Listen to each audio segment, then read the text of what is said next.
دريمه سپاره سوره بقره اول رکوع. سوره بقره پارا نمبر 3 رکو نمبر 1. اعوذ بالله من الشیطان الرجیم. بسم الله الرحمن الرحيم. تلك الرسل فضلنا بعضهم على بعض منهم من كلم الله ورفع بعضهم درجات وآتينا عيسى ابن مريم البينات وأيدناه بروح القدس ولو شاء الله ما اقتتل الذين من بعدهم من بعد ما جاءتهم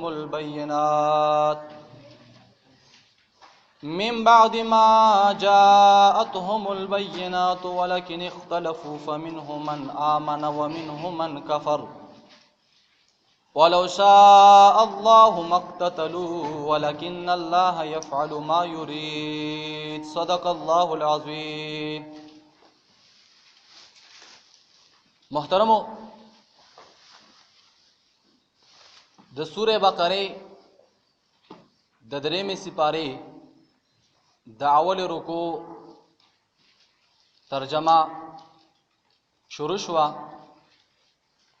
ټول په توجه سره د جمعات آداب، د قرآن کریم آداب او د الله جل شانه د کلام په یو لفظ او په حرف کې سوچ او توجه او تدبر کوو او خزان په هو په تفسیر باندې او داغي الفاظ په معنیو باندې. عزتمندو، تلک الرسل، الله جل شانه فرمای چې دغه رسولان، تلک اسم اشاره دو، الرسل جمع د رسول دو، نور فرمای چې دغه رسولان. ذهن لا سوال لذي چې آیا کوم رسولان؟ نو مخکې دا غیر رسولانو ذکر تیر شوی او په دویمه سپاره کې لکه موسی علیہ السلام، حضرت عیسی علیہ السلام، حضرت داود علیہ السلام، حضرت ابراهیم علیہ السلام، دیگر انبیاء کرامو ذکر مخکې په دویمه سپاره کې تیر شو. نو الله جل شانه فرمایي چې تلک الرسل، دغه مذکوره انبیاء کرام، فضلنا مونږه فضیلت ورکړې بعضهم بعض د رسولانو نه علی بعض په بعض نورو باندې. ذهن لا سوال لاتلو چې مخکې د انبیاء کرامو ذکر وشو، موسی علیہ السلام ذکر وشو، د عیسی علیہ السلام ذکر وشو، ورسره نورو انبیاء کرامو ذکر وشو. ذهن لا سوال لاتلو چې آیا دا ټول رسولان په درجه کې، په فضیلت کې او په مقام او مرتبه کې دا ټول یو شان دي که نه لږ فرق پکې شته؟ نو رب العزال فرمای چې نه، تلک الرسل، دغه رسولان چې کوم ذکر شول، فضلنا بعضهم، مونږه په دې رسولانو کې بعض لا په بعض نورو باندې فضیلت او مرتبه او مقام ورکړی. انبیاء کرام خو ټول د الله جل شانه هغه خصوصي او مقرب بندگان دي، خو بیا رسولانو کې الله تبارک وتعالى فرمای چې دغه بعض انبیاء کرام او رسولانو نه مونږ په بعض نورو باندې ترقی او درجه ورکړی دو. د ټولو درجې یو شان برابر نه دي. نو څه خبره ثابته شوه چې رسولانو په فضیلت کې یو بل د پاسه، یو نبی د بل نه په فضیلت کې بلند او اعلی مرتبه باندې وي. رونو دغه سوره بقره او دغه درېمې سپارې په اول کې رب فرمایي چې دغه رسولان نه مونږ په بعض نورو باندې فضیلت ورکړی، یعنی ټول برابر نه دي. او د سوره بقره په آخري چې کومه رکوع رونو پاغي کې راځي، توجه کو چې لا نفرق بین احد من رسله، اے الله مونږ د تا پر رسولانو کې په یو کې هم فرق نکو، ټول مونږ ته یو شان دي. په دغه ځای کې راځي چې دغه رسولانو نه بعض لا په بعض نورو باندې مونږ درجه ورکړي. او د سوره بقره په اخر کې راځي چې لا نفرق بین احد من رسله، مونږ د رسولانو په منځ کې فرق نکو. نو دلته فرق ثابت شو چې بعضی د بعضی غوندې نه دي، درجه کې بلند دي. او البته مطلب راغی چې دا ټول انبیاء کرامو کې مونږ فرق نکو. نو د آیاتون د دغه دواړو آیاتونو په منځ کې د آیاتینو په منځ کې تعارض ښکاري ظاهرا چا په یو ځای کې درجه د بعضې له په بعضې ثابته او په هغه ځای کې نه ټول یو نورونو د هغې تطبیق دا دی مفسرینو بیان کړی دی چې یو فرق اعتقادي وي او یو فرق رتبي وي یا د عقیدې فرق وي او یا د فضیلت او د مرتبې فرق وي نو انبیاء کرام دا ټولو چې څومره انبیاء کرام راغلي د آدم علیه السلام نه ونسه تر نبی علیه السلام علیهم السلام اجمعین دغه ټولو انبیاء کرام دغه ټول د الله جل شانه انبیاء کرام دي دا ټول د الله طرفه حق پیغمبران دي دغه ټولو عقیده یو ده دغه ټولو اصول او طریقه یو ده صرف نو دغه وجنه مؤمنانو باندې دغه خلکو باندې دغه انبیاء کرامو باندې عقیده ساتل د پیغمبري دا به ټول یو شانی لکه څنګه آدم علیه السلام نبی دی همدارنګه به ته مانی چې عیسی علیه السلام هم نبی وو نعوذ بالله دا نه چې آدم علیه السلام نبی وو یا رسول وو آدم علیه السلام پیغمبر وو خو عیسی علیه السلام پیغمبر نه و نعوذ بالله یا موسی علیه السلام پیغمبر وو ابراهیم علیه السلام نه ټول د الله جل شانه پیغمبران دي نو ذکر فرمایي چې لا نفرق بین احد مونږ به دغه انبیاء کرامو په منځ کې فرق نه کوو بلکې ټول به منوج د الله انبیاء کرامو پیغمبران دي او ورسره دغه ځای کې چې تلک الرسل فضلنا بعضهم نو په دې کې چې کوم فرق دی هغه فرقي رتبي دی د انبیاء کرام هم انبیاء کرام خو ټول د الله انبیاء کرام دي ټول به منو ایمان او عقیده به ساتو خو بعض انبیاء کرام داسې چې الله ولا درجه ورکړي بعضی په بعض نورو باندې ډیر حیثیت لري اوچت دي یو بلکې یو بل سره ټول برابر نه دي په مرتبه کې نو لہذا په مرتبه کې بعض انبیاء کرام په بعض نورو باندې اوچت وي او د خپل رتبه خپل به ذکر شي روانو تلک الرسل دغه رسولان فضلنا مونږه فضیلت ورکړی دی بعضهم بعض د دوی لاله بعض په بعض نورو باندې منهم بعض د دې انبیاء کرامونه من هغه څوک چې کلم الله چې الله جل شانه ور سره خبرې کړي ورفع او پورته کړي بعضهم بعض د انبیاء کرامو لره درجات درجه رب فرمای بعض هغه سي انبیاء کرام دي چې الله ور سره خبرې کړي تفسیر جلالین لیکي چې اے کلم الله اے موسی علیه السلام بعض هغه چې الله جل شانه ور سره خبرې کړي هغه څوک دي نو تفسیر جلالین لیکي همدغه په تفسیر کې چې هغه نه مراد حضرت موسی علیه السلام دی او بعض نور مفسرین فرمای چې دریو کسانو سره الله جل شانه دریو انبیاء کرامو سره الله خبرې کړي برای راست یو حضرت آدم علیه السلام دی یو حضرت موسی علیه السلام دی چې په کوه تور کې د سره الله کلام او فرمایلو او یو زمونږ تاسو خو پیغمبر جناب محمد رسول الله علیه السلام چې د معراج په شپه باندې الله پاک ور سره خبرې وکړي نو هغه نه مراد بیا فرمایي چې ورفع بعضهم درجات او د بعضی انبیاء کرامو الله درجات بلند کړي هغه نه مراد درنو مفسرین فرمایي چې د بعض نه مراد زمونږ تاسو خو پیغمبر جناب محمد رسول الله علیه السلام دی یاره د نبی علیہ السلام نوم ذکر نکړو نو مفسرین فرمایي چې د نبی علیہ السلام نوم نه ذکر کېدل دلته دام د پیغمبر علیہ السلام یو درجه ده ځکه رونو چې کوم یو سیز د چا مرتبه چا ته پته نه وي نو کله چې داغه شان او مرتبه بیانوي نو خامخا داغه نوم باخلي یو کستا یو اعزاز ملاو دی یو شرافت او عزت او مقام ورته ملاو دی خدای پته چاته نشته دی نو داغه نوم باخلي چې یاره فلانه کس ته هغه ته دمره 30 ملاو شو هغه ته دومره ډیګري ملاو شو نو هغه بیا نوم غستل دا لازمي دي او بعض داسې خبرې وي یا بعض داسې خلک وي او داسې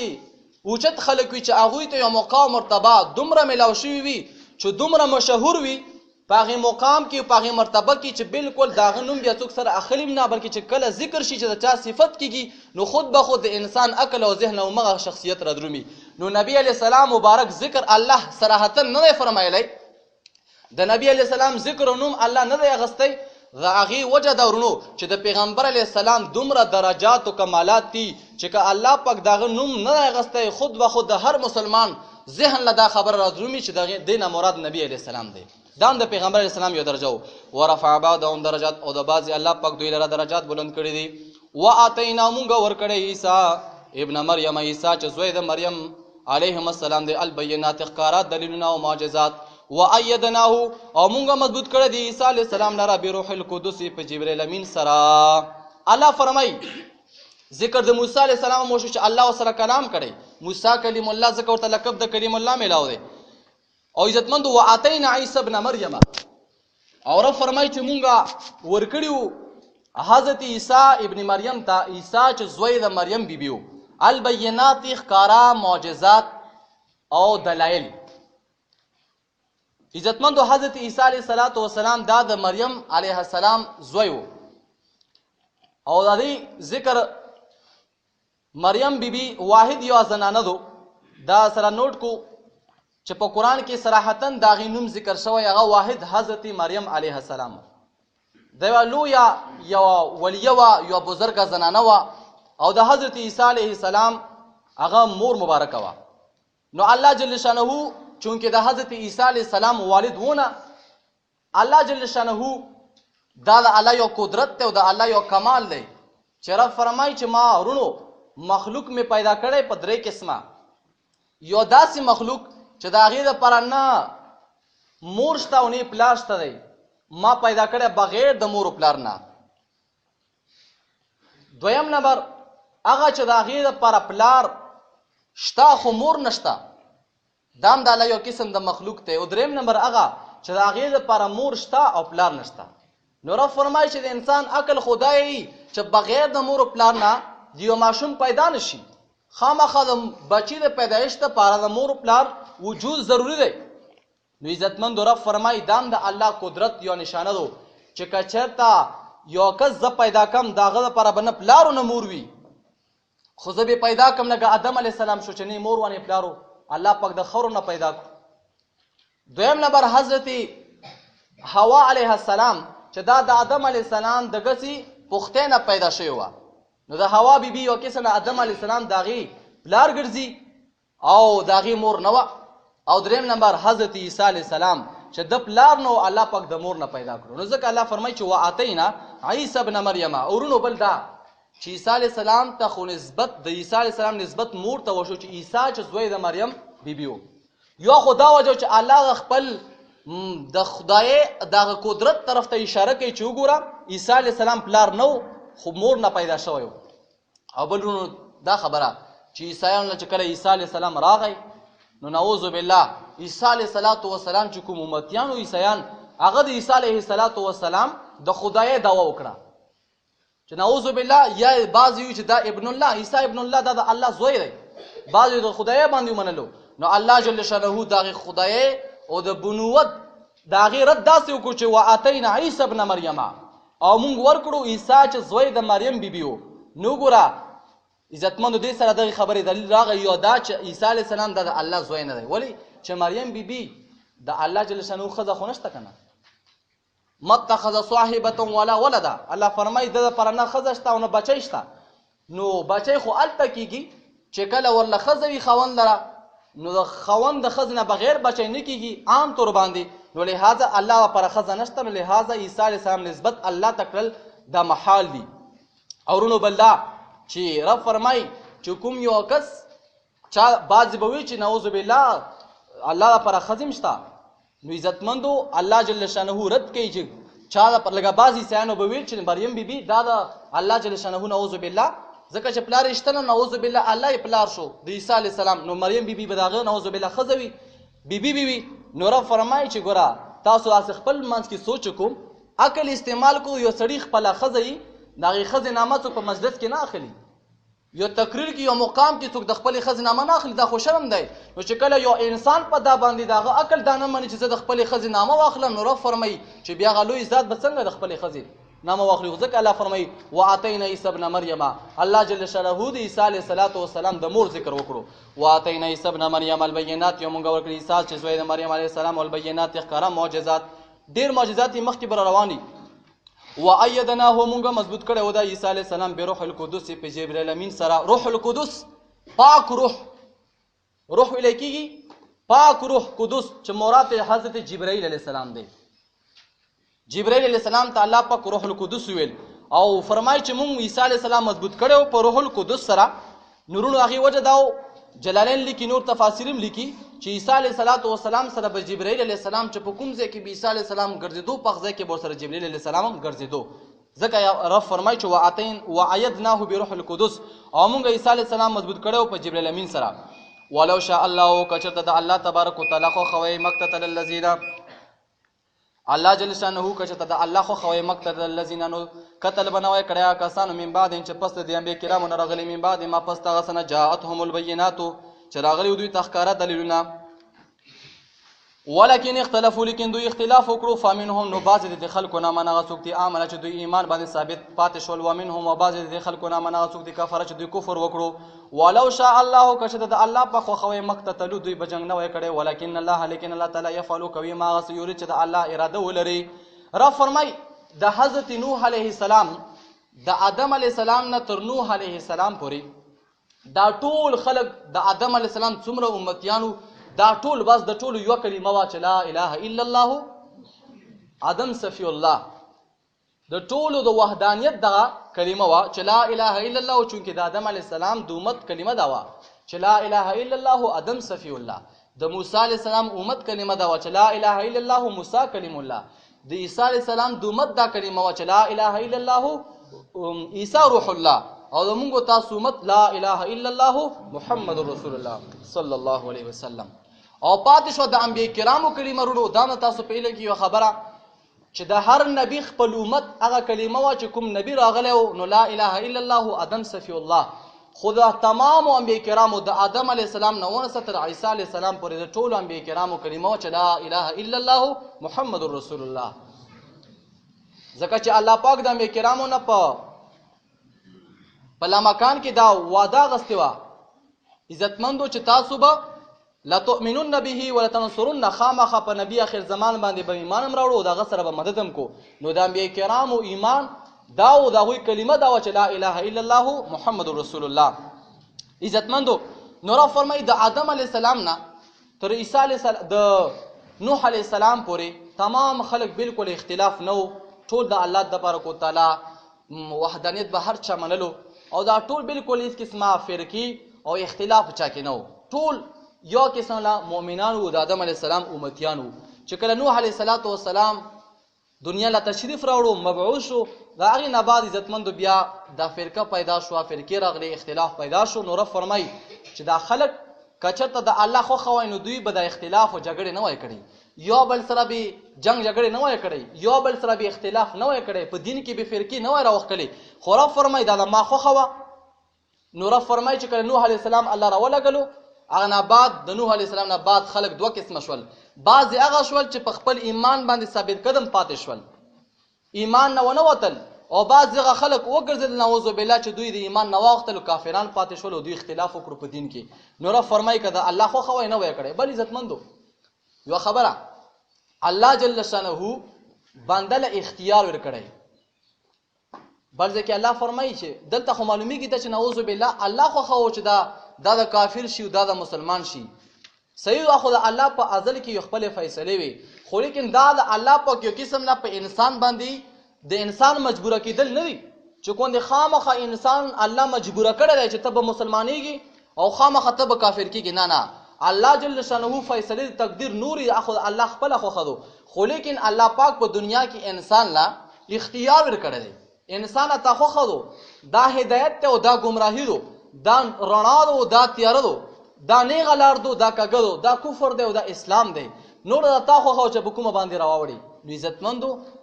شرع عقاید هم لیکي په صفحه نمبر 122 باندې چې وللعباد افعال اختیاریه یصابون بها ويعاقبون عليها. شرع عقاید یو د عقیدې کتاب دی چې ټول هر سړی مني رونو په مدرسو کې پړاویږي په شپږمه درجه کې. هغه یو داسې کتاب دی چې د بریلیانو یا د مطلب نورو داسې نه دی مشترکه کتاب دی هره مدرسه کې پړاویږي. هغه لیکي په صفحه نمبر 122 باندې چې وللعباد افعال اختیاریه الله جل شانه دغه بندگانو لپاره داسې افعال دي چې هغوی ته پکې اختیار میلاو دی. یصابون بها چې کله بنده افعال او اعمال وکړي هغې ته پې ثواب میلاویږي چې کله نیکي وي. ويعاقبون عليها او دوی ته عذاب ملاویږي چې کله هغه کار د نافرمانی وي. نو عزتمندو معلومه شو چې بنده مجبوري محض نه دی بلکې د اختیارمند دی او مختار دی. ولو شاء الله کچه د الله پاک خو خوي مکته تلو دوی بجنګ نه وکړي ولکن الله لیکن الله تعالی يفعل کوي ما سيريد چې الله اراده ولري. نو بعض مؤمنان وګرځي بعض کافران. یا ایها الذين امنوا اذ ایمان خوندانانو امنو تاسو یا ایها الذين امنوا اذ ایمان خوندانانو انفقوا تاسو خرج کو مما داغه مال نه بعض داغه مال نه رزقناکم چې مونږه تاسو لدر کړي من قبل مخکې داغه ورځ نه ایاتیا چراشی تاسو باندې یوم داسې ورځ لا بیعون چاغي کې باغستل خرڅیدل نوي بیع او تجارت به پکې نوي فيه په دې ورځ کې ولا خلة او نه به پکې دوستي وي ولا شفاعه او نه به پکې شفاعت او سفارش وي والکافرون او کافران چې دي هم الظالمون هم دوی ظالمان دي. رب فرمای مخکې ذکر شوی د جهاد په حق لباندې چې د کفارو سره جهاد وکړو د الله د دین مخالفینو سره جهاد وکړو. نو عزتمندو په جهاد کې خود به خود یو جهاد بدني وي چې سړی پکې خپل بدن خرج کی. افضل جهاد خدای سړی مطلب دا مخامخ و جنگيږي مخ په مخ لاس په لاس باندې دا یو افضل جهاد دی. خو به هر حال جهاد کې بیا خامخه په آلاتو سره کیږي په اسلحه سره کیږي. نو دغه وجنه اسلحه او آلات اسباب د جنگ برابرولو لپاره رونو خامخه نو پیسې دا پکار دي. نو ځکه الله فرمایي چې جهاد دام د جهاد یو قسم دی چې مجاهدینو لپاره هغه اسباب برابر کی. هغه له مثال کے طور پر جیکټ برابر کی هغه له مطلب اسلحه برابر کی هغه له توري او نيزه برابر کی هغه له سورلې برابر کی. نور فرمای اے مؤمنانو تاسو خرج کو د الله په لار کې د خپل هغه مالونه چې موږ درکړي مخ کې دغه ورځ نه ګور الله دې جبه خبره کی چې تاسو د خپل مال خرج کو په دنیا کې خو ګور هغه ورځ نه مخ کې چې تاسو باندې داس یو ورځ راتلون کېدو داس یو ورځ په تاسو باندې راتلون کېدو چې په هغه ورځ کې به نا غستلو خرڅېدل وي بیع او شراب به کې نه وي نه به کې دوستي وي یو بل سره نفسي هر سړی به نفسي وي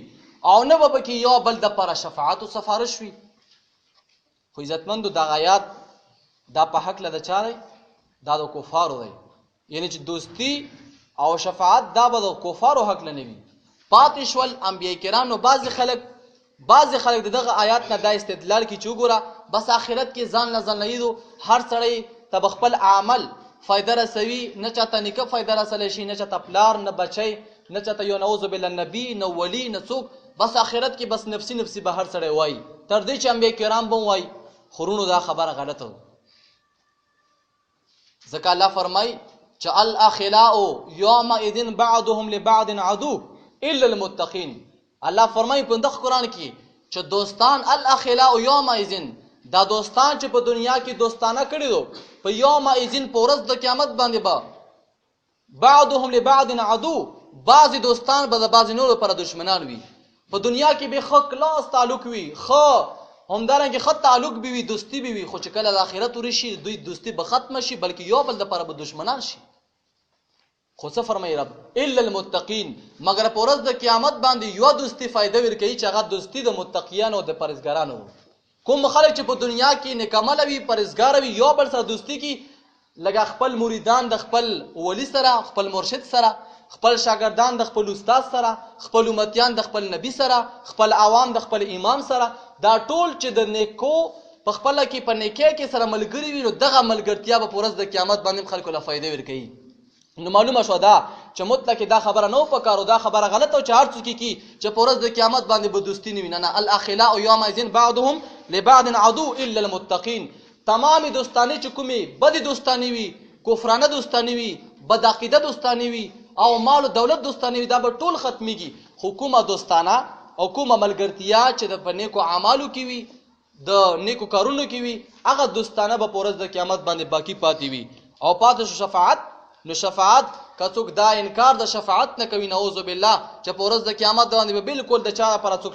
سفارش او شفاعت نه کوي دا خبره غلطه او په قران پرانا کې او د حدیث پرانا کې ځکه چې یو خو مشهور حدیث مبارک د نبی علی السلام دی بخاری او مسلم هم ذکر کړی چې نبی علی السلام به شفاعت کوي هغه تاسو ته معلوم دی هغه کې نسب بیا خدای شفاعت کبرا نه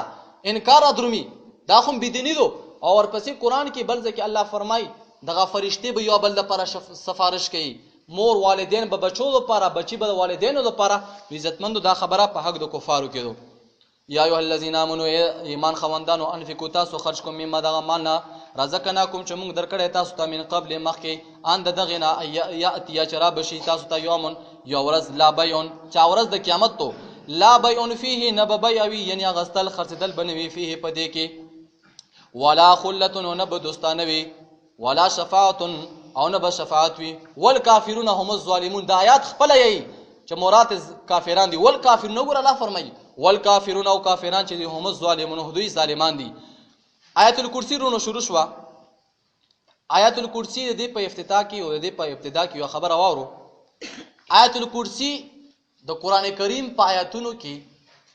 یو لوی آیات دی حضور نبی کریم علیه السلام نه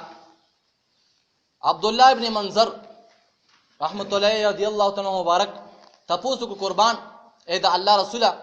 د مبارک نه نبی علیه السلام پوښتنه وکړه چې د قرآن کریم په آیاتونو کې لوی آیات کوم یو دی نو د صحابي ورته فرمایل قربان یا رسول الله علیه السلام هغه آیت الکرسی دو نو نبی علیه السلام ورته فرمایي چې مبارک شه الله تا په علم کې نورم برکت واچي عزتمندو آیت الکرسی دا د قرآن کریم په آیاتونو کې یو لوی آیات دی به اعتبار د الفاظ سره او حروف سره او نور عزتمندو په اعتبار د درجه سره ډیر لوی دی ځکه حدیث مبارک دی حضور نبی کریم علیه السلام حدیث دی فرمای کوم یو مسلمان بنده چې د هر فرض منځ نه بعد آیت الکرسی وی نو دغه سړی د جنت په منځ کې بل یو رکاوټ ولا سیس نشته بغیر د مرګ نه کوم یو سړی چې دا معمول او د عادت وی چې د هر فرض منځ نه بعد یو ځل آیت الکرسی لولي نو د جنت په منځ کې صرف مرګ د حایل او پرده دو چې څنګه دی وفات شو فورا دی به جنت ته داخليږي نو معلومه شو چې آیت الکرسی او بیا نبی علیہ السلام فرمایي چې د آیت الکرسی هر سړی نه لولي بلکې هغه سړی چې صدیق وي هغه سړی چې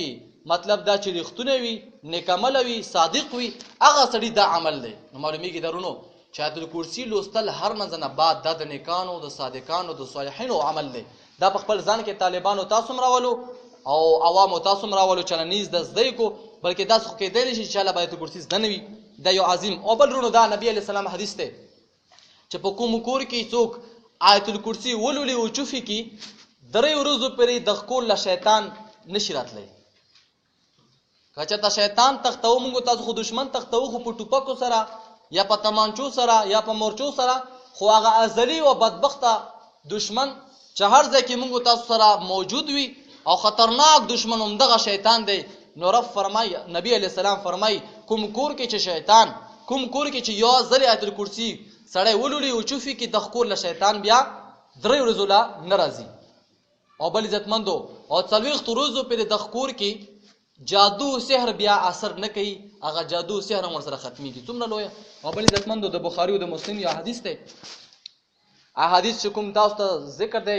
چې نشته خو کوم حضرت ابو هريره رضی الله تعالی عنہ مبارک د حدیث راوی دی فرمایي چې ځلې مال غنیمت وو په مال غنیمت کې ورونو نبی علیہ الصلوۃ والسلام یو جنگ شوی او کوم مال غنیمت چې راجمع شو هغه وی ګیل شپه راغله او بس صحابه کرام هم ستړي وو نبی علیہ السلام هم ستړي وو نو ابو هريره رضی الله مبارک فرمایي چې نبی علیہ السلام په دغه مال باندې څوکیدار کړم چې نن شپه ته د څوکیداری وکړه سبا به موږ تقسیم کو یا چې کله آرام کې شو چې خلک لاړل نبی علیہ السلام تشریف یوړو نور صحابه کرام مزه دغه مال غنیمت ته منتظر وم او څوکیدار وم چې کله نیمه شپه شو یو کس راغی چې دغه مال غنیمت نه دغه یو لپاره واغسته جولې ته ډکه کړه چې ما ونیو د لاس نه چوتوم چې دا خو مال غنیمت ته او دا خو د عوامو د غریبانو یتیمانو کونډو رندو حق ته او ته وړي هغه ورته چې خیر دی وړه وړه بچی مې دي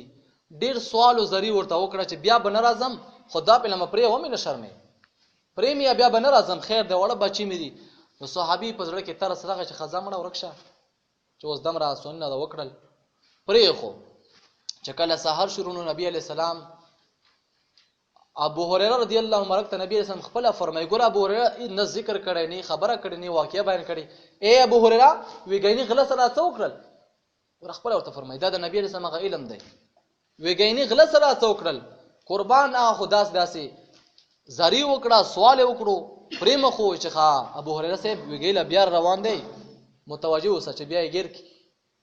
ویګیل بیا روان دی چاته پته لګی چې یاره زبدا 2 منټه بعد چیرته وم ویګیل بیا روان دی غل بیا روان دی ویګا چیرته و څه ور سره وکړل ویګا چې تم پته نشته، نه موبایل شته، نه SMS شته، نه مطلب دا چې نیټ شته. خو نبی علیہ السلام دا علم دی کنه، بغیر د آلات نه کوم یو څه حاصل چې دا علم وي او دغه ویل کېږي علم غیب، د پټو خبرو علم الله ورکړي. ویګیله بیا روان دی، ویګیله بیا روان دی. ابو رسه بیا مغه سي رډی دی، بیا راغی ولا شي، بیا راخړی لپه ډکې، بیا مغه سي دغه لغون دی لګیاره، بیا یې ونیو چې ماړه ته خو سره شرمېږي نه، وی چې خیر دی وړه بچی مې دی پرې مې یاو بیا بنه راځم بس مجبور یم. وته نه نه ما ډیر اخر کې بیا پرې خو چې سحر شو بیا ورته نبی علیہ السلام فرمایو ابو رسه څه وکړي غنی غل سره بیا وی چې قربان هغه خو بیا پرې خو وی چې خاو وی ګیله بیا روان دی او چې خامخا ونه سي پرې نه وی ګیله بیا چې کله راغله زه ته لګه مختصر یم. وی ګیله بیا چې کله راغی ورته نه مړه اوس خو تا خو بيخي وی چې یا نه چې یو ګیره ورکړه بل د ویخه وخت کا نو مو خو تا ته دوی ورځې ته ونه ویل دوی شپې او ته خو با سامره روک دی شو څا وړه نه نه بس نه سند او پرې ال ته خو نبی علیہ السلام دربار لا بو زمو بس هغه بس هزار کوي د ټولو خلکو مخ نه پرېمی او خیر دی. یو خبره درته کم، یو څو کلمات درته وخوم، یو خبره درته کم په دا په وس کې مپریا خیر دی چې خاصو وی چې کله ته د کېږي په خپل مال باندې په خپل تجارت باندې یو ځل آیت الکرسی وایا چوفوي الله جل شانه به د غمال د شیطان او د هر قسم د ضرر نه د غمال محفوظ ساتي. سبحان الله خو یو کنه سیده ناستیو نو دغه وجه نه به موږ لم خوند نه کوي. نو د یو ځل آیت الکرسی چې کله ولولې او په دغه خپل مال او په اولاد باندې چوف کې هیڅ قسمه شیطان هغه کور لا غمال لا ضرر نشي رساله. چې خا چې کله سحر شو نبی علیہ السلام ته فرمایي ابو هريره قربان یا رسول الله علیه السلام وی غینی غلا سره څو کړل قربان هغه خو داس یو خبر ورته وکړه چې څو چې دا کلمه را تویله یعنی آیت الکرسی چې کله یو مسلمان باندې آیت الکرسی چوف کې په خپل مال باندې الله جل شانه به دغه مال د هر قسم د شیطان او د ضرر نه په بچ او محفوظ وساتي. وی چې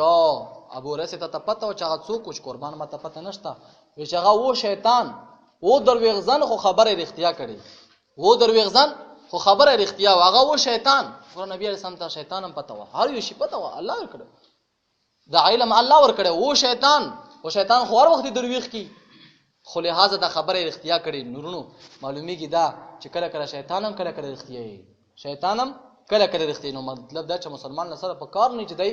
مطلب درویغ وي بلکې هر وخت 24 غنټې د په هر حالاتو کې نو دا د آیت الکرسی دغه فضیلتو نو ډېر ذکر اسکار د خټین د کمخ توجه نه بده باندې اکتفا کو. الله تعالی لا اله نشته یو معبود الا هو مگر د الله دی الحي چې همیشه ژوند دی القیوم او مدبر د مخلوقاتو دی. الله جل شانه غزاد لا اله چې نشته یو معبود کڅو ذهن له دا سوال لږ چې معبودان خو ډیر دي لکه بوتان کفارو بچله مشرکینو بچله 260 یا 360 بوتانو ته به سجدي نه کړی هغه بچله بوتانو ته معبودان نه ویل خو مطلب دا چې نشته معبود برحق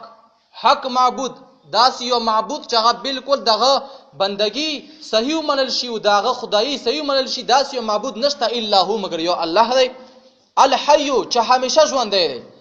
حي لکه عزتمندو دائم البقاء د حي معنی دائم البقاء همیشه ژوندون بس انسان هم حي دی ځکه انسان هم ژوند دی خو انسان الله چې کوم حي دی بعض خلک وایي چې د الله صفت بندل نه شي ورکړي ګوره الحي الله ژوند دی او عزتمندو انسان هم ژوند دی انسان زوته د تاسو ټول حي زم حیم تاسو حي علام حي او بندم حي دی خو الله او د بنده په صفاتو کې فرق دی. الله جل شانه الحي الدائم البقاء همیشه د پاره پاغه باندې بنده فانا نه رادرومي او پاتې شو انسان مخکې نو مخکې عدم او سجود لرغه بیا به معدوم کیږي مخکې نو راغه بیا به نه نو الله پاک غزاد ته چې مخکې مو وسمشته بیا به می هغه باندې فانا نه راځي. الحي چې دائم البقاء دی همیشه ژوند دی یعنی همیشه ژوند دی یا همیشه ژوند دی یا همیشه ژوند دی لپاره القیوم قیوم لیکيږي مدبر د مخلوقاتو څومره مخلوقات چې داغي تدبیر کوونکې روزي ورکوونکې داغي له آرام ورکوونکې هغه باندې خوب راوستونکې داغوي هر یو سی کې بس مدبر د تمام د مخلوقاتو تمام کارونو کې دی مطلب دا چې مدبر دی هر یو کار الله پاک کوي. لا تاخذه ننسي دی الله لرا سنتون پر کلی ولا نوم نو خوب الله پاک نه پرکالی نسی او نه خوب. عزتمندو پرکالی څه ته ویل کیږي او نام خوب. خوب خو عام طور موږ ته معلومه سړی سترګې پټې شي وده شي، خو سیناتون نو درې خبرې زده کړو، یا سیناتون وي یا نعاس وي او یا نوم وي. سیناتون ویل کیږي هغه دا مقدمات خوب وي چې کله سړی له خوب راځي او د اثر کې خوږ نشي، یاره ولا چې سال می خوږي کې لګوده وای، دا کوم بوج په سر باندې راشي د وجه د خوب کولو نه چې سړی له خوب راشي دغه ویل کیږي سیناتون. سینا دغه ویل کیږي چې د خوب د وجه نه سر کې خوږ راشي. او نعاس ویل کیږي دا سترګې چې سیزي او مطلب دا چې سترګې پټې شي دغه ویل کیږي نعاس. او نام چې کله زړه ود شي دغه ویل کیږي نام. نو سیناتون د سر خوږ د خوب د وجه نه، نام ویل کیږي هغه د نعاس ویل کیږي سترګو باندې مطلب دا سوای راتلل سترګې پټېدل دغه نعاس ویل کیږي. او نام ویل کیږي چې کله د سړی د زړه ود شي. نو عزتمندو الله پاک هغه ذات دی چې نه د باندې دا پرکالی چې سړی جچکی خوري د خوب وجنه کله یې کله دی دغه ویل کیږي دام په ناراضي او نه الله پاک ود کیږي. معلومه شو دا چې کله سړی یا دنیا مالک ته هغه سر کې خوږ شي یا سر کې پټ شي نو هغه ملکیت له کمزور شي او چې ود شي ملکیت ختم شي. نو الله غزاد ته چې نه دی ود کیږي، یعنی نه مطلب د باندې پرکالی راځي د کمزورتیا د ملکیت کمزور شي، نه نه. او نه مثال کې طور پر الله جل شانه د کیږي چې ملکیت ختم شي، بلکې همیشه د پر ژوندۍ دی او همیشه د پر مطلب دا چې لا تاخذه ننسی الله تعالی را سیناتون پرکالی ولا نوم نه خوب. له دی الله پر ماغه د فی السماوات چې پاسمنونو کې دی او ما واغه د فی الارض چې پسمکه کې دی. دا هر یو سیس پسمکه او اسمان کې د ارث د الله دی. نو اے کافره اے مشرکا کته عبادت د سپوږمۍ وکي نو سوچو که سپوږمۍ چا پیدا کړی دا الله په ملکیت کې دو،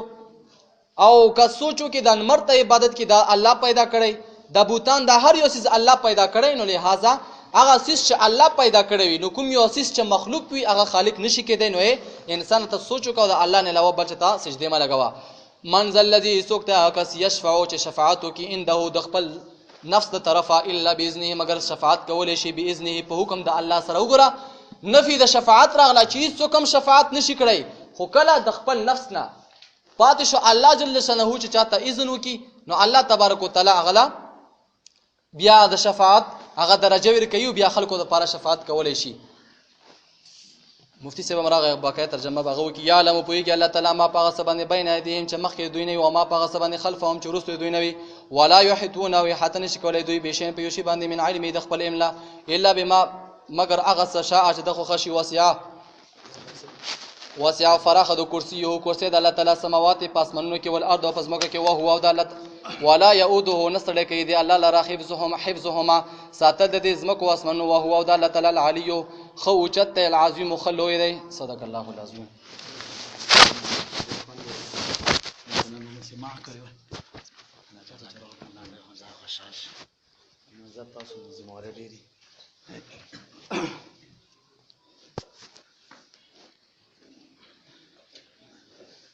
بسم الله الرحمن الرحیم.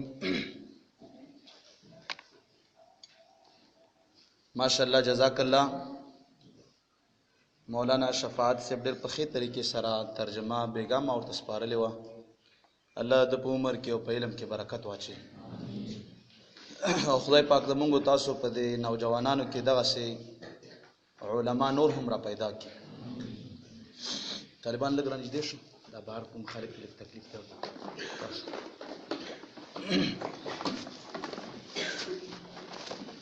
بسم الله الرحمن الرحیم.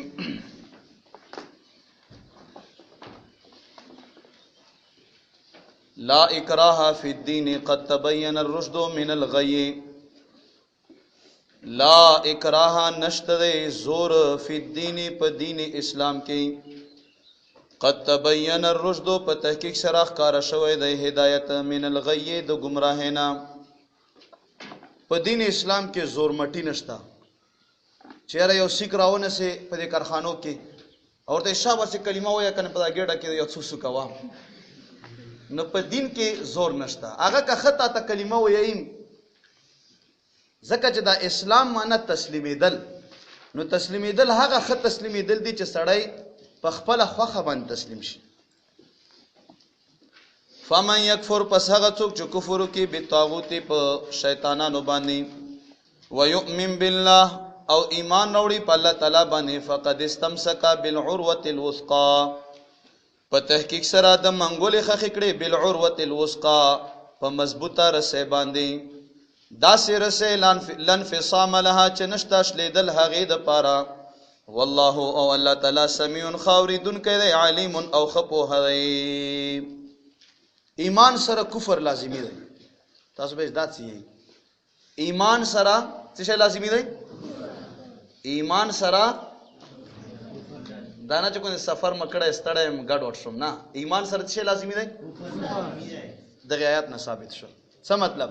په الله به ایمان راوړي او په شیطانانو باندې به کفر کوي کفر نه مراد انکار دی ایمان سره کفر لازمی دی څه مطلب الله تعالی او چې څومره مؤمن به شي نه دي هغه باندې به ایمان راوړي شیطان بوتان نور چې څومره مطلب چې د الله نه غیر خلق دي او خلق عبادت کی پاغه باندې به کفر کی انکار د عبادت وکي الله تعالی ولی الذین دوست د هغه کسانو امنو چې ایمان راوړی دی یخرجهم اباسی الله تبارک وتعالى دوی من الظلمات د تیرو د کفر نه ال النور رڼا د اسلام ته والذین او هغه کسان کفرو چې کفر کړي دي اولیاءهم الطاغوت دوستان د دوی شیطانان دي یخرجونهم دوی اباسی دا شیطانان دوی من النور رڼا د اسلام نه ال الظلمات تیرو د کفر ته اولئک دغه کسان اصحاب النار ملګری د اور دي هم دوی به فیها په دې اور کې خالدون همیشه د پاروي دا څوره لویه خبره چې الله په قرآن پاک کې وی چې زه د مؤمنانو دوست یم خدای پاک دغه دوستیم تر قیامت پورې سره ولره الله خو راتیریږي مؤمن بنده تولیشت را نږدې شه چې زه ګز در نږدې شم الله پاکي حدیث قدسی ده مؤمن بنده ته غز را نږدې شه چې زه څو غزه در نږدې شم مؤمن بنده ته را روان شه زه به در منډه کم مؤمن بنده ته ستړي مشي را سره وکا زه به در غاړې وزم دمره الله پاک بندگانو سره مینه خو مونږ طرف نه بس دنیا پرستی دو مونږ طرف نه خواهشات دي مونږ طرف نه نفسانیات دي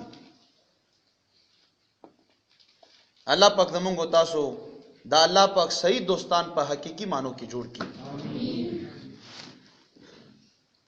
مخکې چې کوم آیات کریمه مونږ تاسو ته وړاندې دی الله غواړي چې اوس په پلان کوچ کې راتلم نو په موبایل کې قران پاک په هغه کې مطالعه وکړم په دغه آیات کریمه کې د ابراهیم علی السلام او د نمرود کافر واقعیا ذکر دوم حالات داسې و چې نمرود په علاقه کې قحط راغی ځنې کتابونه ورته نمروز یې او ځنې نمرود دال او زال قحط راغی صفی الله کری سے قحط راغی چې کله قحط راغی نو نمرود اعلان وکړو چې زه به تاسو له رزق درکم خو ما خدای به تسلیمو کتارونه ورته ولګېدل ځکه چې هر سړی وګی په بازار کې خوراک نه ملاویږي قحط راغلی دی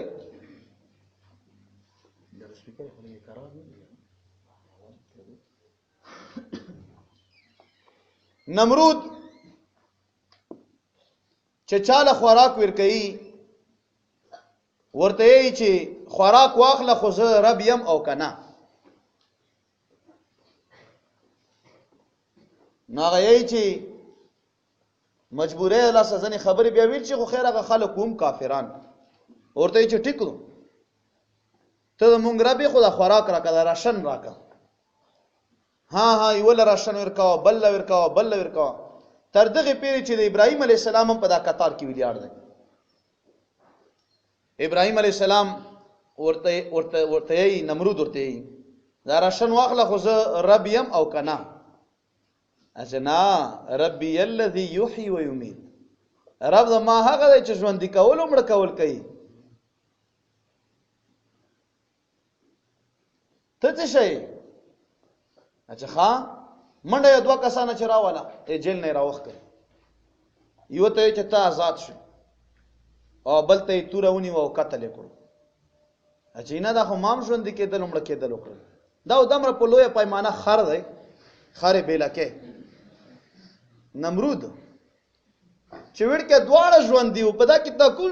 مړی را ژوندی کړو ابراهیم علیه السلام چې کوم دلیل در کړو هغه دلیل هغه څه تا ونه کړل ربي الذي يحيي ويميت او تا دواړه ژوندي کسان راوښکلو هغه یو ځل مړ کړو هغه ژوندون خو رانه واستو کنه ابراهیم علیه السلام چې پوه شو په دا خبره چې دا سړی ښه په لوی کاڼي باندې احمق من هبنک دی لوی کمکل او خر دی ورته وی چې فإن الله يأتي بالشمس من المشرق فأت بها من المغرب اما رب هغه دی چې د مشرق نه مې راوخیږي او په مغرب یې وغورځي فبهت الذي كفر هریان پاتې شو چې دا یې څنګه دلیل راکړو ابراهیم علیه السلام ورته چې کته ځان ته رب ته داسې کار وکړه ته داسې کار وکړه چې مغرب نه راوخیږي الم ترای ته نګوري ال الذي هاغ کستحاج ابراهیم نو په مخکې د رڼا ذکر وشو چې دا بوتانو کافرانو شیطانان خلق تیارول اور دیکه کوي او الله تبارک وتعالى د تیارونه انسان نو باسي رڼا ته لګه څرنګي لګه دغه مثال آیت نګوري ال الذي هاغ کستحاج چې بحث کول ابراهیم علیه السلام سره فی ربه د پرب کې ان اتاه الله الملک چې ور کړی و د تعالی بادشاہي اس قال ابراهيم کله چې فرمایل ابراهيم عليه السلام ربي الذي رب زما هغه يحيي چې ژوند کول کوي او يميت او مړ کول کوي قال اول نمرود انا احيي زن ژوند کول کوم او اميت او مړ کول کوم قال او فرمایل ابراهيم عليه السلام فإن الله بس بشک الله تعالی ياتي بالشمس راولي میرسترګه من المشرق د مشرقنا فاتي نور ولا بهذا میرسترګه من المغرب د مغربنا مشرق او مغرب اسم ظرف دي هغه زید راختلو د نور مشرق هغه زید غرزیدلو د نمر مغرب ها فبهت الذي بس هریان شو هغه کس کفر چې کفر کړي او والله او الله تعالی لا يهدي القوم الظالمين هدایت نه کوي قوم ظالمانو ته او كالذي مر على قريه وهي خاويه على عروشها په دغه کې یو شان نزول غوندې دی عزیر علیه السلام په لیار باندې تیریږي دا یو لوی نبی تیر شوی دی د بنی اسرائیلو عزیر علیه السلام دا الله پاک شان ته ګوره بخت نصر کافر راغله بیت المقدس ویران کړی دا ډیر لوی مشکلات خلکو ته جوړ کړیو عزیر علیه السلام چې قتل چیرې دا علاقه خو ډیره زیاته په بل نمونه باندې او دا بیت المقدس میران دی او قتل کې تعلم شوی دی او بازارونه خړ پراته دي غونډه علاقه ختمه و اچھا یا الله دا علاقه به څنګه بیا را ژوندې کوي نو الله تبارک وتعالى عزیر علیه السلام نه روح واغستو سبای ټیم کې تی روح واغستو سل کاله منځ کې تیر شول او په مازدیګر کې ورته دا روح بیا تر واپس کړ چې را پورته شو سل کاله په منځ کې اوستین دي الله تعالی ورته فرمایي چې څومره وخت تیر کړو اچھا یا یو ورځ یا څه کم یو ورځ اچھا نه بل لبست 100 عام سل کاله تیر کړل هغه ورته چې څنګه سل کاله ما تیر کړل اچھا بس سل کاله تیر کړل او وګوره ته نو یو سورلی اور سره خر مبارک زکه چې د مبارک سورلی کړي و په خوا باندې کوم دغه سورلی کنه زوات خان صاحب هم دغه سورلی نو اغم پروتو اغم بالکل هغه خبره پانچې تله او غوي خاطر رجیدلې و په کڅوړه کې ور سره د کجورو شیره و الله پاک ورته وی چې ته خو پرې چې سل کاله تیر کړو را ژوندای شوې او ما را ژوندای کړې وګوره هغه کڅوړه کې شیره وګوره چې وکته د خورو موټو سل کاله مات کې تیر چاو ګوره هغه نو وچا شوی و نه خراب شوی و نه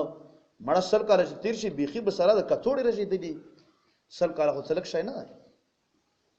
نو عزیر علیه السلام وی چې بالکل یا الله ز پوه شوم په باز بعد الموت باندې خو ما اسمه کیدل خدای یو خواهش چې یا الله د ځای بیا آباد کی نو ما داسې ورته آباد کړو چې تا وملی دو په خپل سترګو باندې بیت المقدس ډېر ښکلی جوړ دی یو مسلمان بادشاہ راغلی و هغه ټیم کې عیسائی بادشاه یا هم دغه مسله يهودي بادشاه هغه راغله ځکه چې عیسی علی السلام د عیسائی هغه خو چې د خود عیسی علی السلام نه پس شروع شوی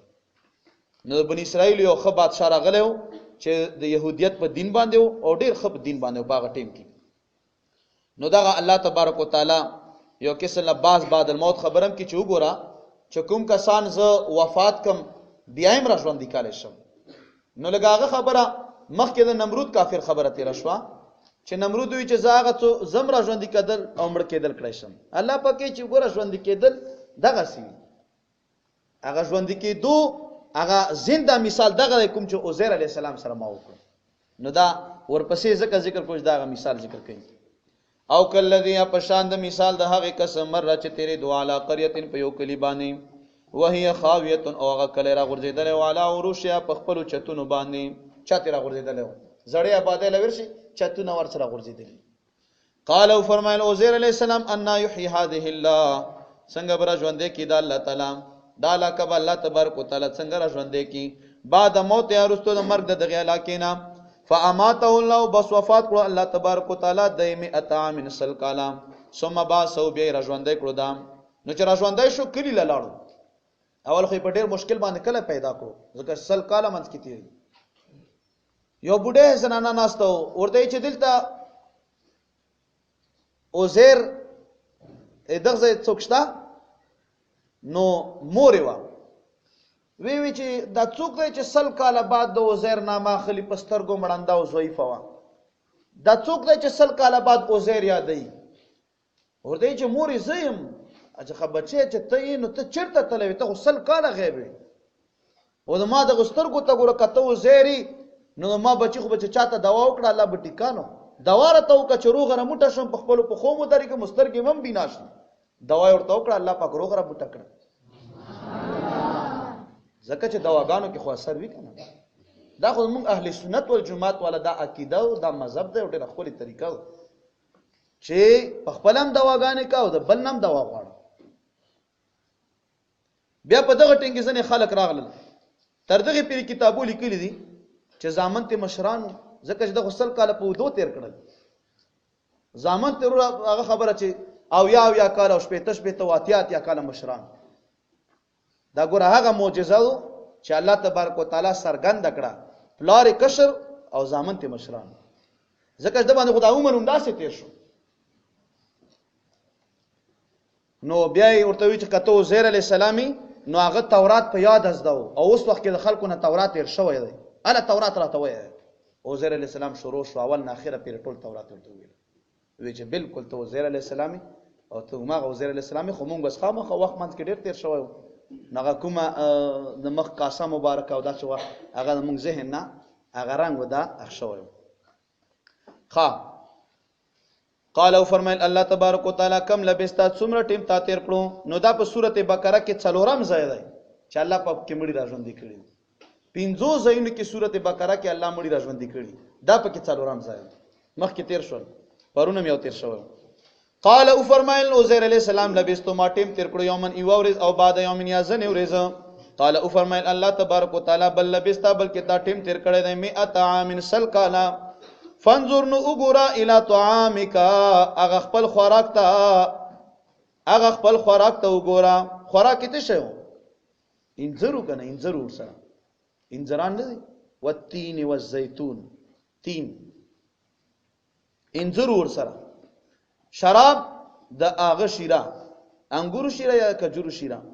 لم یتسنى چې نه دا خراب شوی وانظر او وګورا الی حمارک خپل خره مبارک تا ولنجعلک او د دې د پاره چې مونږه وګرځوستا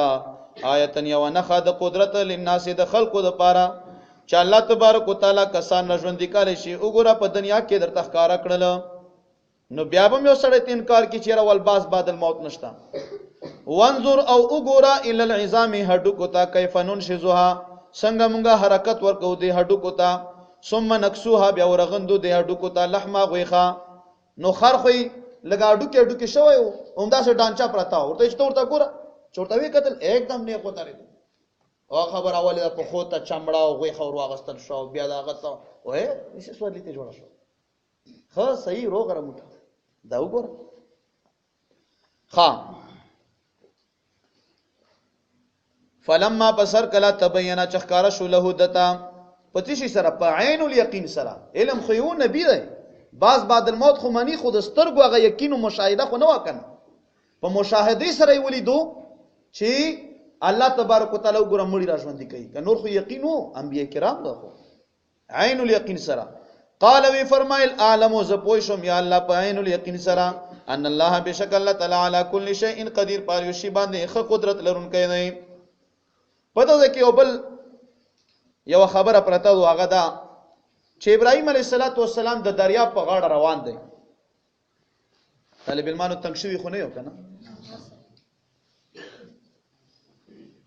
ابراهیم علیه السلام د دریاب په غاړه روان دی یو مردار شای پروت دی په دې اوبو کې پته شي کې دا جواب راکاو بیا ان شاء الله کار جوړیږي هغه خبره مایم راته وی ختی شو کاوه کارغم راته وی ختی وړه ټپوسم راته وی ختی وړه نور دنګیران او د اوبو حیوانات هم راته دغه مردار شینه وی خشو کاوه ابراهیم علیه السلام فرمایي چې یا الله دا خو مونږ ته پته و د مونږ یقین دی چې ته به مړی را ژوندې کوې او دا مونږ ته یقین دی چې کومه غوښه ورژېده د انسان په دې قبر کې همدا به بیرته راغونډه کړي او سړی به ترې جوړ کړي یا الله دغه څاروی به هم ته راپورته کړي ځکه چې کوم شی زنده سری دی هغه په ورځ د قیامت راپورته کېږي رونو صرف انسان او پیری به نه راپورته کېږي میږی به هم راپورته کېږي کوتره به هم په ورځ د قیامت الله راپورته کوي هر یو شی یا الله دا مردار شی خو هغه خبره زرو ګېډو له لاړو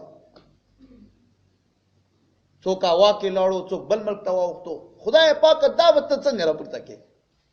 بس دا یو تصور راغی یو خبره راغله او د انبیاء کرامو یو خواهش هم الله تبارک وتعالی بیا پوره کوي او ورته څرګندوي نو الله پاک ورته وفرمایل چې یو څلور مارغان ونیسه نو علامه بیضاوي صاحب لیکلي چې یو چرګ او یو کوتره وه او یو کړاغه وه او یو طاوس و علامه بیضاوي صاحب فرمایي او اکرمه صاحب فرمایي او مجاهد صاحب چې کړاغ او طاوس او چرګ او کوتره تقریبا چې دغه یو شی ده دواړه تفسیر ابن کثیر لیکلي دغه آیات لاندې دا شی نه راونیول دا یې څه راونیول مارغان خو ډیرو دا ځکه چې چرګ یې چې چرګ دا شهوت پرست ډیر زیات دی نفسانی خواهشات د چرګ ډیر زیات دي نور ته دا راونسته چې دا شهوت هم مطلب کټ شي کوتره اوچته الوزي نو ځان تاسې په غاټو کې شرز ډیر اوچت مزل کوم او دریم نمبر کړه کارغه امید ډیر زیات کی ته به هغه خبره پاتینګر سپینه او دای بیرته ناس دي چې کېدای شي غوښه ځنه ټوکړه را لړ کی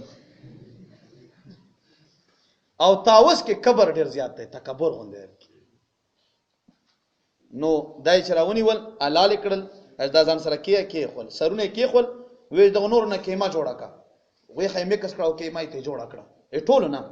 چرګ او کوتره او کړاغ او تاوس علال کړه سرونه ځان سره کې کېما ته جوړه کا مې کس کړه ورته دا اوس په غرو باندې کینو په څلور غونډو کې خپل اجو سورته غاګو کا مې کس کېما دو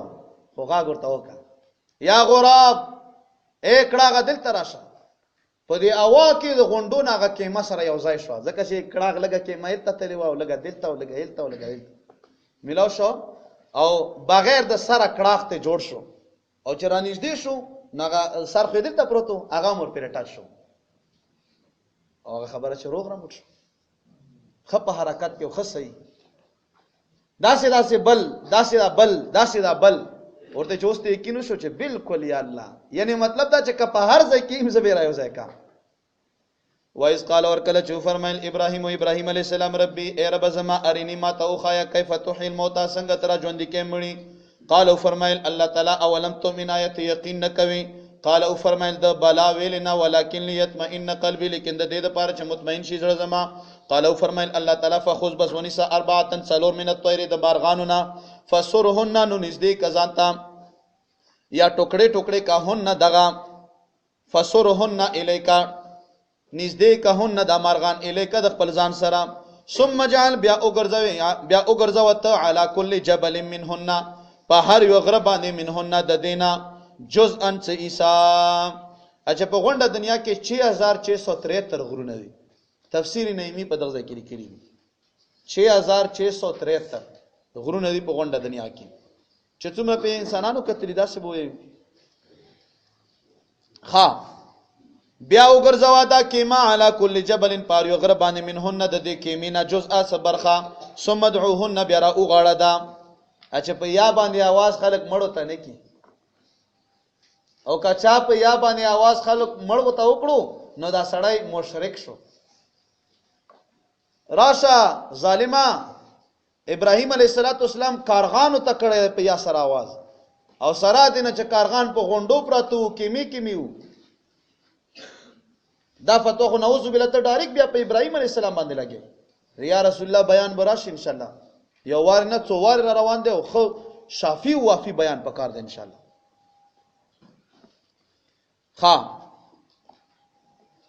ثم دعوهن بیا را اوغړه د مرغان یاتینا کرا بشی تاسو سیا په منډه باندې عالم او پوښان الله بشکل الله تعالی عزیزون ډیر غالب دی حکیم خاوند حکمت والا دی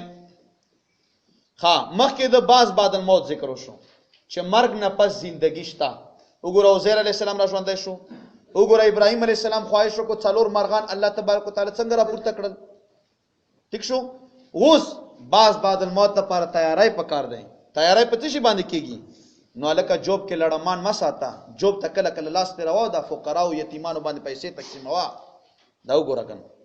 ومثل الذين مثال داغه کسان ينفقون چې دوی خرچه کوي اموالهم د خپل مالونو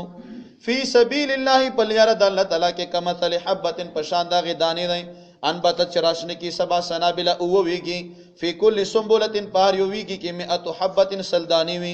والله او الله تعالی یو ضعیف زیات ویلی منغه چاته شاو چې را دی وشي والله او الله تعالی واسع فراخ دی رحمت الله تعالی علیم او ډیر په هدی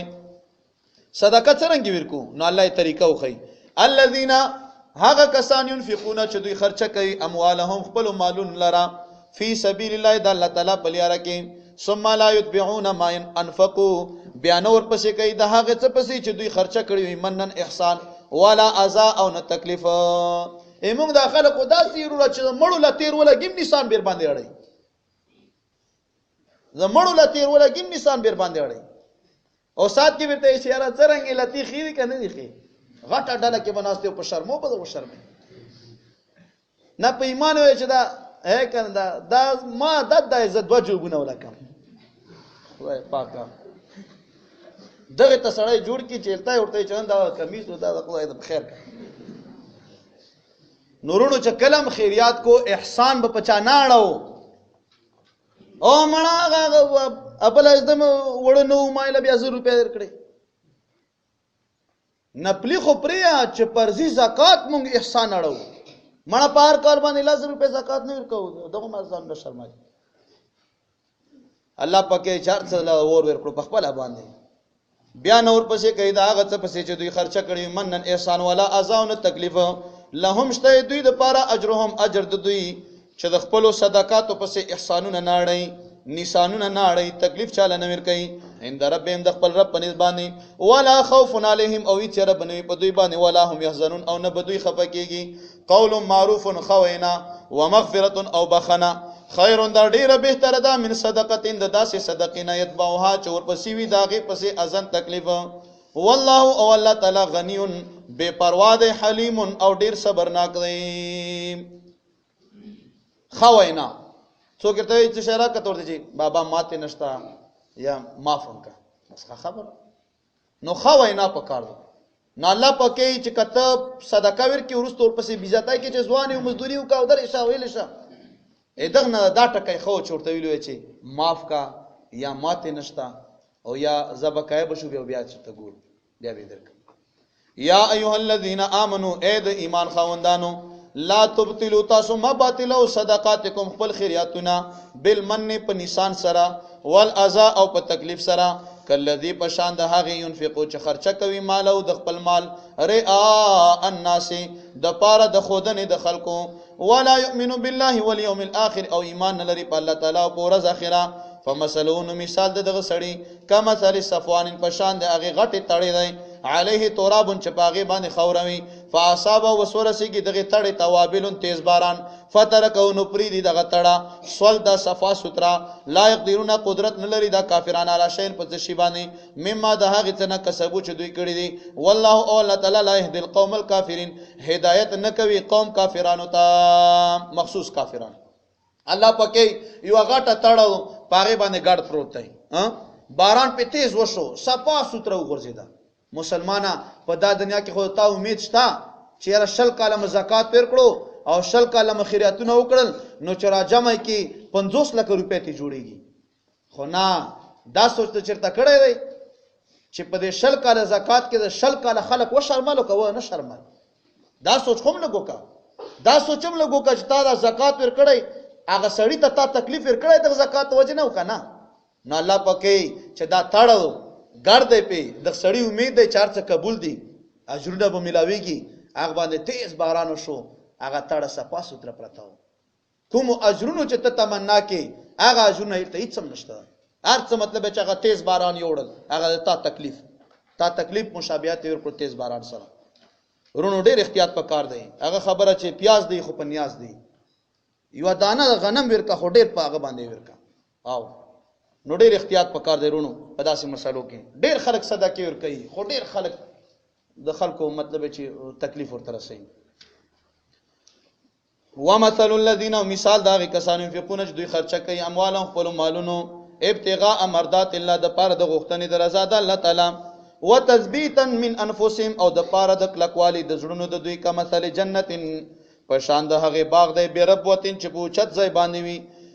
اصابها ورسیږي دغه اوچت باغ ته وابلون تیز باران فاتت اكلها ضعفين نو ورکی دغه باغ خپل می وجات ضعفين دو چندا فإن لم يصبها کچرتون رسیږي هغه اوچت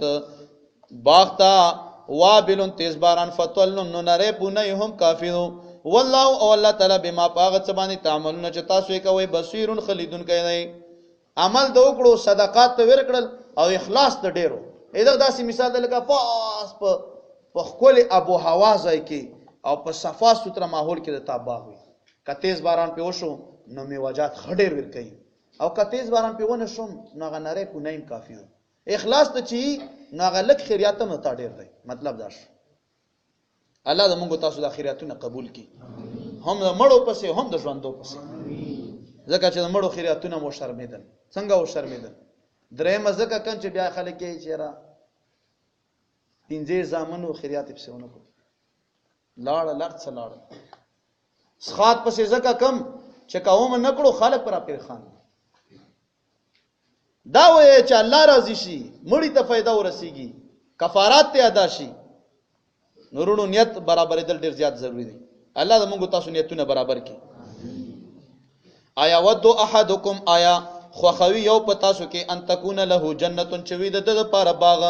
من نخیل د کجورنا و اعناب او د انګورنا تجری چې روان وي من تحت الانهار لاندې د غینا نهرنا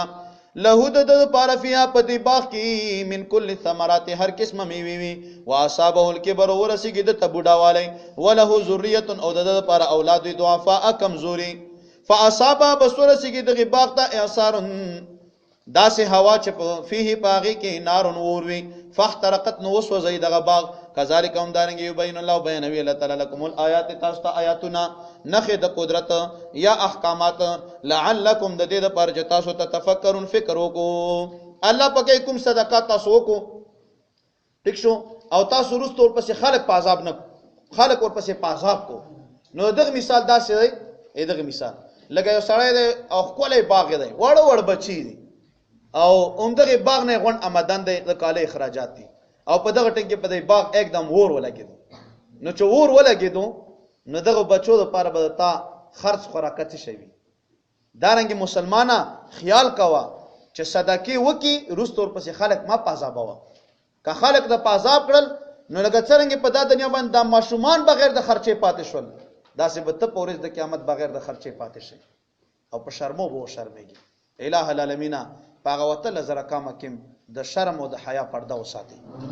او په دا دنیا کې هم د شرم او د حیا صادر را باندې راوچي مخکې بل رکو یا ایو الذین آمنوا ای مؤمنانو انفقوا خرج کئ من طیبات ما کسبتم پاکیزه هغه مالونه چې تاسو کسب کړی دی ومما او د هغه څنه اخرجنا چې مونږ راوستلی لكم تاسو لپاره من الارض د زمکنا ولا تيمموا الخبيث او تاسو اراده مکوئ د خبيث شي منه د دې مالنا تنفقون چې تاسو خرج کوئ ولستم او نه تاسو به اخذه اخستون کې د دغه مال الا ان تغمدوا مگر دا چې تاسو پټي کوي فيه باغی کې سترګي وعلم او پوه شئ ان الله بشک الله تعالی غنیون بے پروا دی حمید تلستایل شوی دی الله پکې چې زمکه نام زکات ورکا څنګه فصل د وکړلو ټماټر د په وکړلو څه شي په وکړلو هغه مطلب چې لسمه برخه ورکا لسمه برخه ورکا پاغه ټیم کې چې کله څه شي وي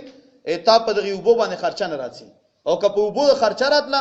یا حکومت نه ټیکس غواړي نو بیا دغه نصف وشتري شلمه برخه بیا کې ورکا کال کې شل وریندا زکات پتا راتلی شي بنډې په خښو او کتور پاتینګړ په خښول او کدوان په خښول دغه کې به مطلب دا لسمه برخه ورکې چې تا مطلب چې دا تا باندې د وبو ټیکس نه وي او که وبو خرچه ولر باندې بیل ورکې ماشين د لګاله یا نور نو بیا شلمه برخه او بل خبره ده چې کله یو شای خیرات کین نو خشه خیرات کوا کله چې ما تا کېړې زړی کو دا مړه هغه غل اور ولګا هغه تا ناشته مال دې ته چا یو شای راوړل وی چې مفتی سے بزدا نه خلق خو ډیر خو تا باندې مزلو بچي کور دا بات ډیر خوشحال شي چې کولا مکړل نو هغه صابون چکه و چې په نیمه مړې لمباله نیمه مال راوړل هاي ما چې خدای خود مفتی سے مجده کو چکو تا ما کی نه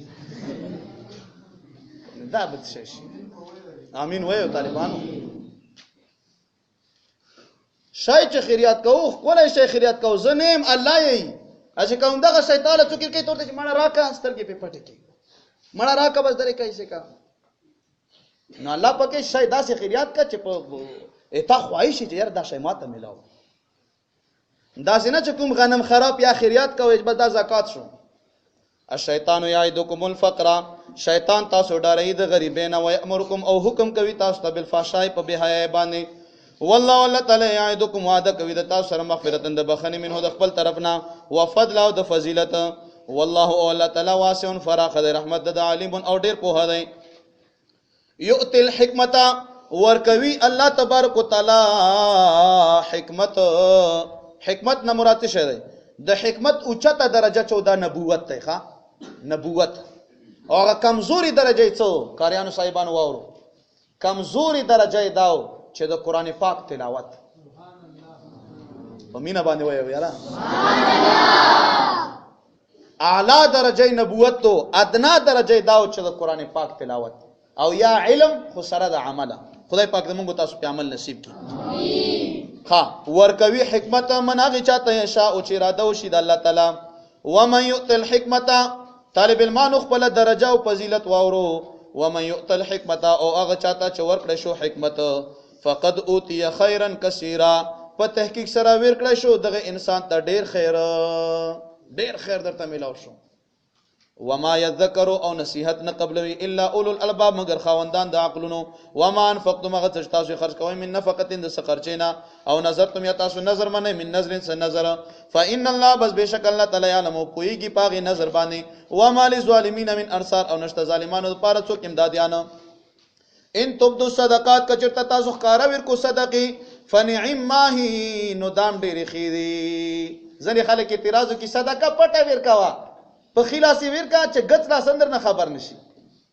مراد دای چې دا درېمه او څلوختې کو نه ناروا دي راشه قران پاک مطالعه کړئ الله پاک کچرتا تاسو صدقې ورکو ښکارا فنعم ما هی نو دام ډېر خېری و ان تخفوها کچرتا تاسو پټي ورکاو دا صدقې وتؤتوها او ورکاو دغه صدقه الفقراء فقيرانو ته فهو خير لكم نو دا ډېر بهتري دي تاسو لپاره دواړه جایز دي خدا پټ بیا لګ ډېر بهتر ويكفر او لري بکی الله تعالی عنكم د تاسو نه من سیئاتکم هغه ګناهونه د تاسو والله او الله تعالی بما باغ څوانه تعمل نه تاسو کوي خبير خبردار دی ليس عليك نشت پتا باندې اے محبوب صلی الله علیه وسلم هداهم هدایت د دوی ولكن الله لكن الله تعالی يهدي من يشاء هدایت کوي هغه چاته چې اراده وشي وما تنفقوا او هغه چې تاسو خرج کوئ من خیر د خیرنا د مالنا فلانفسکم نو خپل ځان نو لپاره ما پیڅ وما تنفقون او تاسو خرچه مکوي الا مگر ابتغاء وجه الله د پاره د غختنی د رضا د الله تعالی وما تنفقوا او هغه څه چې تاسو خرج کوئ من خیر د مالنا یوفا الیکم پورا بدله بدر کړی شي تاسو ته وانتم لا تظلمون او حال د چې تاسو سره به ظلم نه کیږي للفقراء الذين د صدقې د هغه فقیرانو د پاره دی او سرو فی سبیل الله چې بند شوی دی په لار د الله تعالی کې طالبې تناستی علم کې قران پاک کې پس کوي خود مزدوره سړی دی خود قران پاک کې پس کی خود مزدوره سړی دی خو علم کې نو صدقې ورکا کنه دا مسجد صوفه کې په صوفه چبوتره باندې چې کوم صحابه کرام بناستو او یا کسا یا زیات نه زیات 300 کسان الله پاک چې دغه لور کو صدقې کافرانو به چې نه دا ما ورکو منافقانو به دا په زور باندې ناشتي لا استطيعون دوی طاقت نه لري دور بند سفر فل ارض پزمکه کې يحسبهم الجاهل ګمان کوي په دوی باندې ناپوهه خلک اغنیا د مالدارو مهنت تعفف د وجه د سوال نه کولونه یو سړی چې سوال نه کوي دا مطلب نه چې کوم مالدار دی د خپل حیا د وجه نه سوال نه کوي نو ورکه صدقه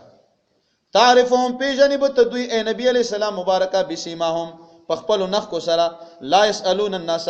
دوی سوال نه کوي د خلقونه الحافه په کوشش سره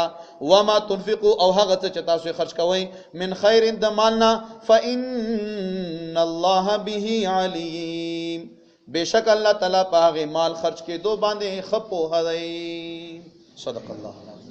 درود شریف اللهم صل علی وعلى ال سيدنا ومولانا محمد وبارك وسلم وسلم